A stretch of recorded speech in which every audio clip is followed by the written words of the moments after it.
A lot of people believe that Walt Disney was a good man because, after all, he did make the happiest place on earth. But it turns out he also had a dark side.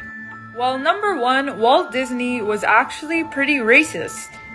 He was repeatedly the type of person to refer to the seven dwarfs as, I'm not gonna say it, but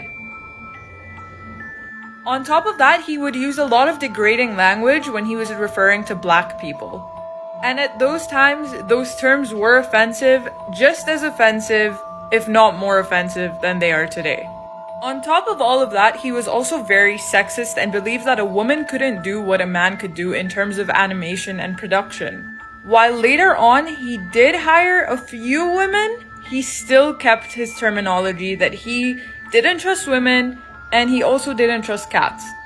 In fact, when one woman applied to do the animation of Snow White and the Seven Dwarfs, he sent back this letter.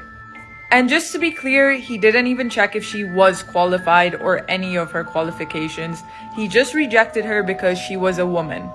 Mainly focus on the second line, which says, "Women do not do any of the creative work in connection with preparing the cartoons for the screen, as that work is performed entirely by young men." He also worked with many people who were against Jews. However, let's go back into how he portrayed black people in his films.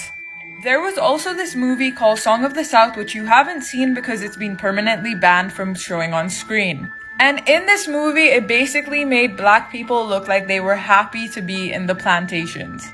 Even though historically this is where they were most abused and tortured, and a lot of people protested against this film, which is why it was banned.